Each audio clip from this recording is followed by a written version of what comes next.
الرحيم الحمد لله رب العالمين والصلاة والسلام على رسولنا الأمين ونبينا محمد وعلى آله وصحبه ومن سار على نهجه بإحسان إلى يوم الدين سبحانك لا علم لنا إلا ما علمتنا إنك أنت العليم الحكيم. கண்ணியத்துக்குரிய பெரியோர்களே, சகோதரர்களே, அஸ்ஸலாமு அலைக்கும் வரஹ்மத்துல்லாஹி வபரகாத்துஹு. வான் அம்ர் இப்னுல் ஆஸ் قال لابنه وهو في سياق الموت. அம்ர் இப்னுல் ஆஸ் ரலியல்லாஹு அன்ஹு அவர்கள் மரணத் தருவாயில் இருக்கின்ற பொழுது அவர்களுடைய மகனை நோக்கி சொன்னார்கள், இதா அன மித்து ஃபலா தஸ்ஹுபுனி நாஇஹத்துன் வலா நாருன் ஃபஇதா தஃபன்துமூனி ஃபஷன்னு அலைய துராப ஷன்னன் ثم أقيموا حول قبري قدر ما ينحر جزور ويقسم لحمها حتى أستأنس بكم وأعلم ماذا أراجع به رسول ربي. رواه مسلم. நான் மரணித்து விட்டால் என்னுடைய ஜனாசாவை பின்தொடர்ந்து ஒப்பாரி வைத்து அழக்கூடிய பெண்ணோ தீப்பந்தங்களை ஏந்திய நிலையில் யாரோ வரக்கூடாது. என்னை நல்லடக்கம் செய்துவிட்டால் நீங்கள் என் கபரின் மீது மண்ணை போட்டு விடுங்கள். பின்னர் ஒரு ஒட்டகத்தை அறுத்து அதன் இறைச்சிகளை பங்கு வைக்கும் நேர அளவு என் கபரை சூழ நின்று கொள்ளுங்கள். எதுவரைக்கும் என்றால், நான் உங்களோடு அந்யோன்யமாக இருக்கின்ற வரை. அப்பொழுது என்னிடம் கேள்வி கணக்கு கேட்பதற்காக வர இருக்கின்ற எனது ரப்பினுடைய தூதுவர்களுக்கு நான் எவ்வாறு பதில் அளிப்பதை மீட்டி பார்த்து கொள்வேன். இந்த ஹதீஸ் சஹீஹ் முஸ்லிம்ல வந்திருக்குது. இந்த ஹதீஸை அறிவிக்கிறாங்க அம்ர் இப்னுல் ஆஸ். அவங்களோட மகன் அப்துல்லா. அப்துல்லாக்குத்தான் சொல்றாங்க வசியத்தா, இறுதி உபதேசமா சொல்றாங்க, நான் மரணித்து விட்டால் ஒப்பாரி வைத்து அழக்கூடிய எந்த பெண்ணும் என்னுடைய ஜனாசாவை பின்தொடர்ந்து வரக்கூடாது. அந்த காலத்தில் ஒப்பாரி வைத்து அழுகிற ஒரு பழக்கம் இருந்தது. ஜாகிலிய ஒரு பழக்க வழக்கம். அரபு மொழியிலே நியாஹத்துன் சொல்லுவாங்க ஒப்பாரி வைக்கிறதுக்கு. அதே போல நெருப்பை ஏந்தி கொண்டு போற வழக்கமும் இருந்தது. ஆகவே இந்த ரெண்டு பழக்கமும் நடைபெறக்கூடாது என்று அந்த சஹாபி வசியத்து செய்திருக்கிறாங்க. இதிலிருந்து நாங்கள் என்ன விளங்கிக் கொள்றோம்டா, முஸ்லிம்களோட ஜனாசா எடுத்து செல்லப்படுற நேரம் இத்தகைய ஜாகிலிய கால பழக்கங்கள் முழுமையாக தவிர்க்கப்பட வேண்டும். அது ஜனாசா அமைதியாக எடுத்து செல்லப்படல் வேண்டும் என்பதைத்தான் இந்த சஹாபியினுடைய வசியத் எங்களுக்கு சொல்லுது. ஜாகிலியத்தில் ஒரு ஆள் வஃபாத்தானால் ரெண்டு விஷயம் செய்வாங்க. ஒன்று மரண செய்தி, மரண அறிவித்தல். அந்த மரண அறிவித்தல் எப்படி இருக்கும் என்று சொன்னா, ஜாஹிலியத்தில் சமூக தலைவர்கள், சமூக பிரமுகர்கள் யாராவது மரணித்தால் அவரை பற்றி சந்தி சந்தியாக டமாரம் அடித்து அவருடைய புகழையெல்லாம் பாடுவாங்க. இப்போ அந்த மரண அறிவித்தலை ரசூல்லா தடை செஞ்சாங்க.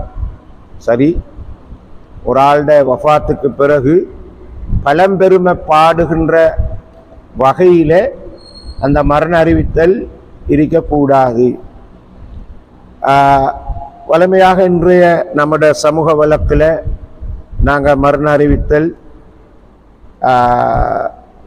சொல்கிறோம். அதில் அப்படி ஒரு விஷயங்கள் வார இல்லை. ஏற்கனவே மரண அறிவித்தல் எப்படி இருக்கணும்னு சொல்லி நான் வகுப்பில் சொல்லிக்கிறேன். அது ஒரு நடுநிலைமையாக இருக்கணுங்கிறத நாங்கள் படிச்சுக்கிறோம். ரெண்டாவது வழக்கம் ஒப்பாரி வைக்கிறது, அதாவது மாரடிக்கிறது, சட்டை பையை கிழித்து கொண்டு அழுகிறது, பெண்கள் கொண்டைய விரிச்சு போட்டு அழுகிறது எல்லாம் அந்த காலத்தில் இருந்து கூலிக்கு மாரடிக்கிறது. அப்ப இதுவும் தடுக்கப்பட்டது. நெருப்பை ஏந்தி கொண்டு போறதும் தடுக்கப்பட்டது. இதை நீங்க செய்யவே கூடாது என்று வசியத் சொன்னாங்க. ஆகவே ஒரு முஸ்லீம் வஃபாத் ஆகிறதுக்கு முன்னால தன்னுடைய ஜனாசா சம்பந்தமான சரியா வரையறைக்கு உட்பட்ட விஷயங்களை வசியத்து செய்யலாம். அது ஒரு சுன்னத்தான விஷயம்ங்கிறது இதில் விளங்குது. தொடர்ந்து சொல்றாங்க, என்னை நல்லடக்கம் செய்துவிட்டு என்னுடைய கபரின் மீது நீங்க 2 கையாலும் மண் போடுங்க, நன்றாக போடுங்கன்னு சொல்றாங்க. அப்ப இதுவும் ஒரு சுன்னத்தான விஷயம். அதான் இந்த விஷயம் என்னன்னா, நான் ஏற்கனவே சொல்லிக்கிறேன், ஒரு செயலை இஸ்லாமிய சரியால எந்த அந்தஸ்துல வைத்து அறிஞர்கள் பார்க்குறாங்களோ அதை மீறி நாங்க அந்த அந்தஸ்தை மாற்றப்படாது. இப்போ கபருக்கு மண் போடுறது ஒரு வரவேற்கத்தக்க விஷயம். போடாட்டி அது ஹராம் என்று நினைக்கிறது. கட்டாயம் போடணும்னு சொல்றது தான் அங்கே பிரச்சனை. விரும்பினவங்க போடுவாங்க, விரும்பினவங்க சும்மா இருப்பாங்க. இதுதான் சுன்னத். சுன்னத்தை வாஜிபாக்க போறது, அந்த சுன்னத்தை செய்யாத ஆட்கள் ஹராத்தை செய்கிறாங்கன்னு சொல்றது தான் இன்றைக்கு பிரச்சனை. அது என்னன்னு சொன்னா, மார்க்க விளக்கம் இல்லை, அறிவு பின்னணி இல்லை, அல்லது அது இல்லாத ஆளுக்கு அங்கே தீர்ப்பு சொல்ல போறது.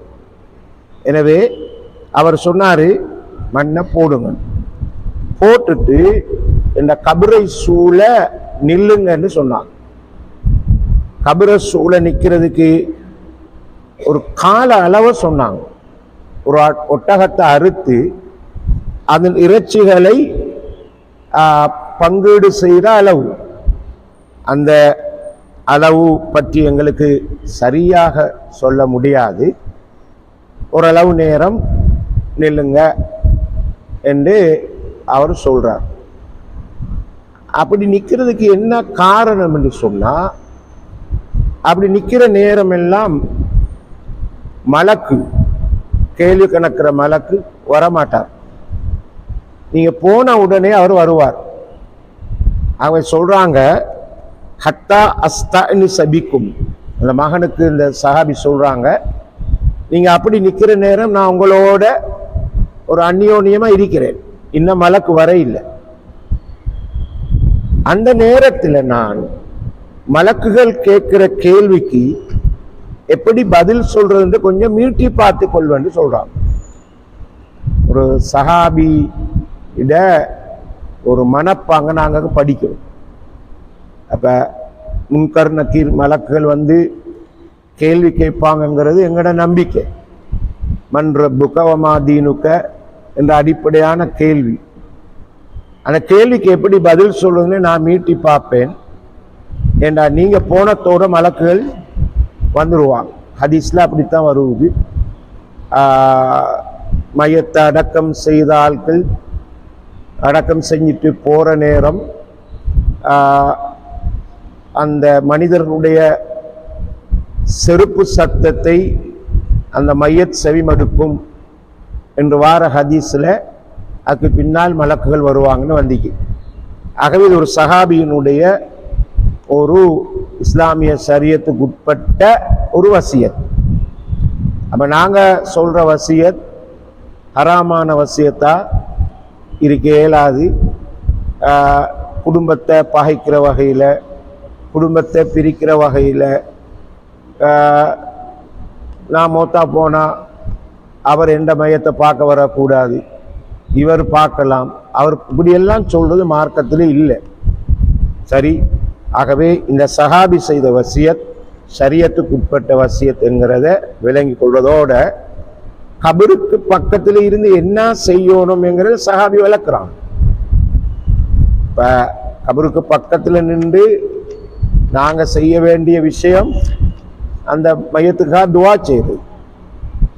அவர் கேள்விக்கு என்ன பதில் சொல்லணும்னு மீட்டி பார்க்கறதுக்காக வேண்டி நீங்கள் நில்லுங்கன்னு சொல்கிறாங்க. ஆனால் நிற்கிறாளுக்கு இந்த கடமை என்ன? ஹதீஸில் வருவது ஸல்லல்லாஹு அலைஹி வஸல்லம் சொல்கிறாங்க எப்படின்னா, இஸ்தக்ஃபிருல்லாஹ லி அஹீக்கும், உங்களோட சகோதரருக்காக இஸ்திக்ஃபார் செய்யுங்க.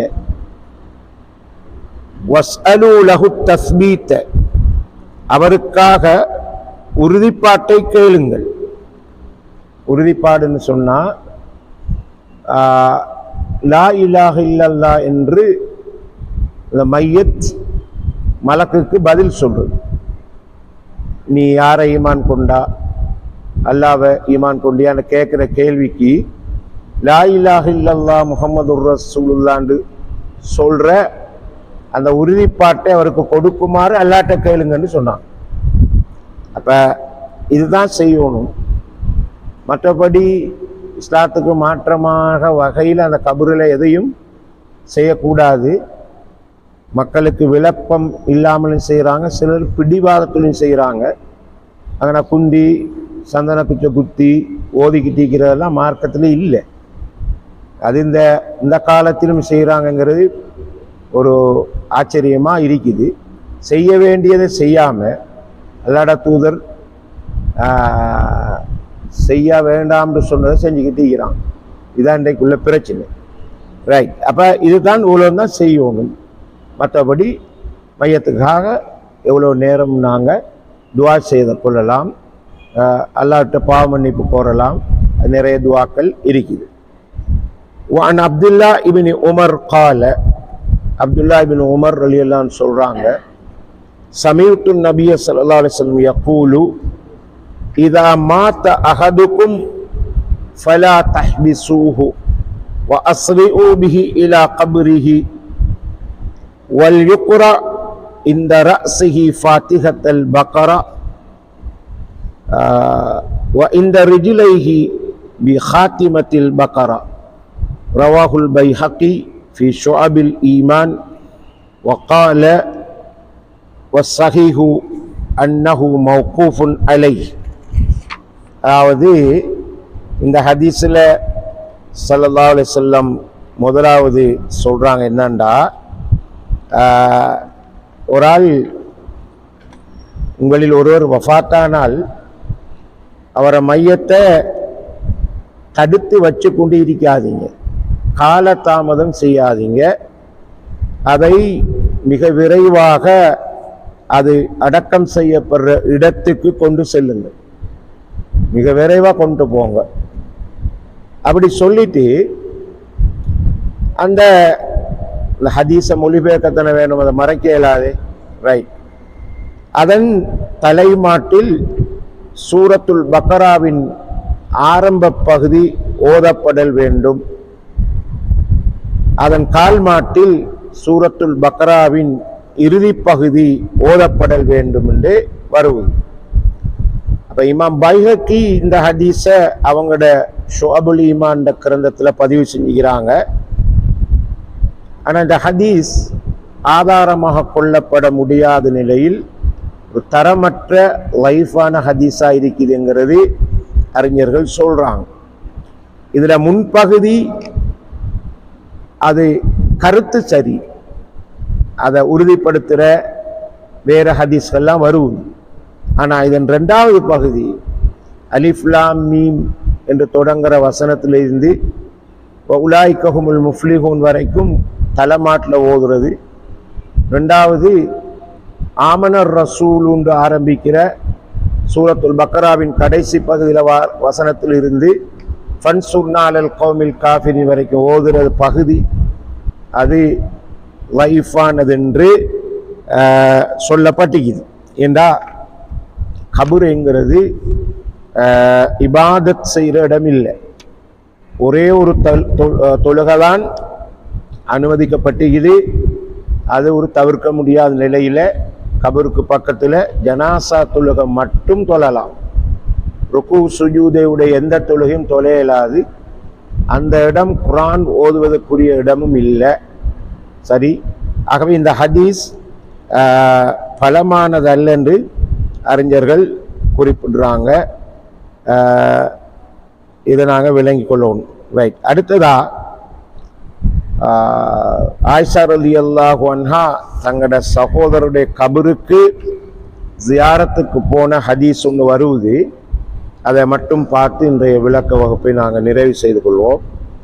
வஅனிபினி அபி முலைகா, அபு முலைகா என்ற தாபி சொல்றார், லம்மா தூஃபிய கால லம்மா தூஃபிய அப்துல் ரஹ்மான் இப்னு அபி பக்ர் பில் ஹுப்ஷி. அப்துல் ரஹ்மான் இப்னு அபி பக்ர், அபு பக்ருடைய மகன், ஆயிஷா நாயிட சகோதரர், மரணமடைந்த பொழுது ஹுபுஷி என்ற இடத்துல மரணம் அடைஞ்சார். அது மக்காவுக்கும் இந்த இடத்துக்கும் ஒரு 12 மைல் வித்தியாசம். மக்காவுக்கு அருகில தான். வஃபாத்தான போது வஹுவ மௌதிஉன், அந்த ஹுபஷிங்கிற ஒரு இடம், ஃபஹுமில இலா மக்கத்த ஃபதஃபன பிஹா, அந்த ஜனாசா மக்காவுக்கு எடுத்து வரப்பட்டு மக்காவில் நல்லடக்கம் செய்யப்பட்டது. ஹுபுஷில மௌத்தானாங்க, அங்கிருந்து மக்காவுக்கு கொண்டு வந்து மக்காவில் நல்லடக்கம் செய்யப்பட்டது. ஃபலம்மா கதிமத் ஆயிஷா, இந்த சந்தர்ப்பத்தில் ரசூல் ஆயிஷா ரலியல்லாஹு அன்ஹு ஒரு பயணத்தில் இருந்தாங்க. மக்காவை நோக்கி வந்த பயணம். அந்த பயணத்தில் இந்த கபருக்கு வந்தாங்க.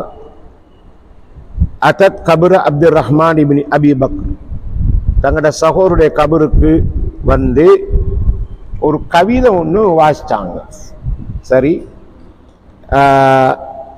அந்த கவிதை ஒரு வரலாற்றோடு சம்பந்தப்பட்ட கவிதை. அது வேறொருவருக்குரிய கவிதையை இவங்க வாசித்தாங்க. அவங்க சொல்றாங்க, வக்காலத் ஃபகாலத் வகுன்னா கடு கநதுமானை ஜதீமத் ஹகீபத் மின் அத்-தஹ்ரி ஹத்தா கீல லன் யதஸத்தா. ஒரு அரசர் ஒரு காலத்தில் இருந்தார். அவர் ஈராக்கையும் அரபு தீபகற்பத்தையும் சேர்த்து ஆட்சி செய்தார். அவருக்கு ஒரு 6 தோழர் இருந்தார். அந்த அரசர் பெயர் ஜதீமா என்ற பெயர். அப்ப அவரு நீண்ட காலம் 2 பேரும் தோழர்களாக இருந்தாங்க. எந்த அளவுக்கு என்றால், அவங்க 2 பேரை பற்றி அந்த காலத்தில் சொல்லப்பட்டது, அவர்கள் இருவரும் இணை பிரியாத நண்பர்கள். அந்த அளவுக்கு 2 பேரும் நண்பர்களாக இருந்தாங்க.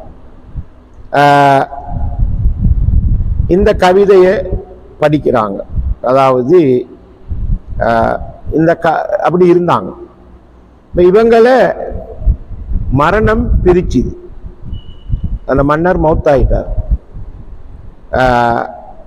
பிரிச்ச நேரம் அவங்கள பற்றி, அந்த அரசரை பற்றி கவிதைகளை பல கவிதைக்குது. இரங்கற்பாண்டு சொல்லி, அந்த இரங்கற்பாவில் அந்த அரசர்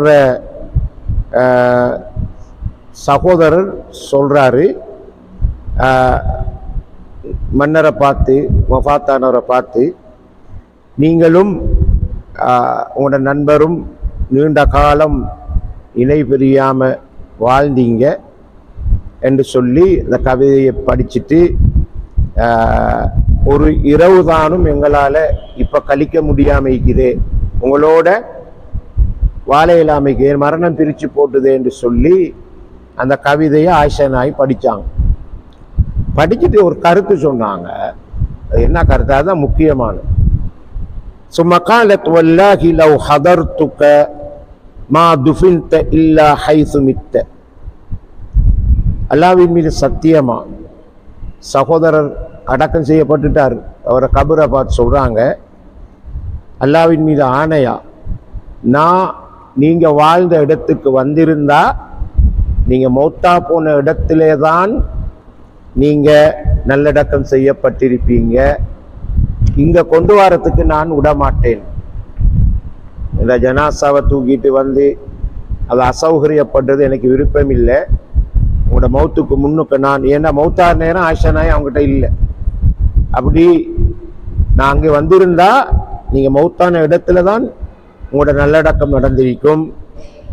நான் மௌத்தாகிறதுக்கு முந்தி உங்களை சந்தித்திருந்தால் இப்போ உங்களை சந்தித்திருக்க வந்திருக்க மாட்டேன். இந்த ஹதீஸ் திரும்பியில வரும். இது நல்லா விளங்குது.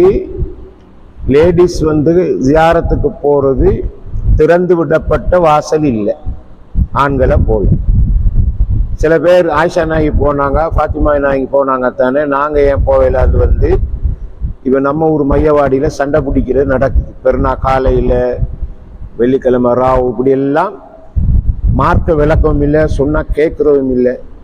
ஆயிஷா நாயகி வந்தாங்க என்னத்துக்குன்னா, போற வழியில கபரை கண்டுட்டு போனாங்களே தவிர ஜியாரத்தை நியத்து வச்சுக்கொண்டு வரையில்லை. நான் கபருக்கு போகணும், துவா செய்யணும்னு வரையில்லை. ரெண்டாவது அவங்களோட வார்த்தை பிடிக்குது, மொத்தா போறதுக்கு முந்தி உங்களை நான் சந்தித்திருந்தா இந்த கபருக்கு வந்திக்க மாட்டேன். ஆயிஷா நாயகி பெரிய அறிஞரா இப்போ உள்ள ஆட்களா? மிச்ச கவனம். ஏண்டா ஹதீஸ்ல சுட்டி காட்டுறாங்க, லஅன ஜுவாராத்தில் குபூர், அல்லாஹ்வுடைய தூதர் சபிச்சிருக்கிறாங்க. கபர்களை நோக்கி அடிக்கடி ஜியாரத்துக்கு போறவங்களை சபிச்சிருக்கிறாங்க. இந்த அடிக்கடி போற பெண் என்ற வார்த்தையை வச்சுத்தான் சில அறிஞர்கள் ஒரு அனுமதியை கொடுக்குறாங்க. இருந்தாற் போல போகலாம், ஆண்களை போல அடிக்கடி அடிக்கடி போகக்கூடாது, இருந்தாற் போகலாம்னு அனுமதியை கொடுக்குறாங்களே தவிர ஆண்களுக்கு போல எப்பவும் எந்த நேரத்திலும் பெண்கள் போகலாம் என்பதல்ல. எனது ஹதீஸ் அப்படித்தான் ஆயிஷா நாயுட ஹதீஸ் சொல்லுது. அதற்கான காரணங்களை இமாம் குர்துபி சொல்றார். இப்படி திறந்து விட்டா பெண்கள் வெளியில வாரது நடக்கும், அலங்கரிச்சுக்கிட்டு வர பார்ப்பாங்க, கணவனுக்கு ஆற்ற வேண்டிய, பிள்ளைகளுக்கு ஆற்ற வேண்டிய உரிமையெல்லாம் வீட்டில் செஞ்சப்படாது. கபரை கண்டு அந்த காட்சிகளை பார்த்து தாங்குற அளவு பெண்களுக்கு மனசு இல்லை, அழுவாங்க, சத்தம் போடுவாங்க. அதனால வேற விலைகள் வரமெல்லாம் இமாம் குர்துபி சொல்றார். சொல்லித்தான் அவர் சொல்றாரு, அடிக்கடி வார பெண்களை ரசூல்லா சபிச்சதுக்கு இதுதான் காரணம் என்று அழகான ஒரு விளக்கம் சொல்றார். சுப்ஹானக்கல்லாஹு வபிஹம்திக அஷ்ஹது அல்லா இலாஹா இல்லா அன்த அஸ்தக்ஃபிருக வ அத்தூபு இலைக்.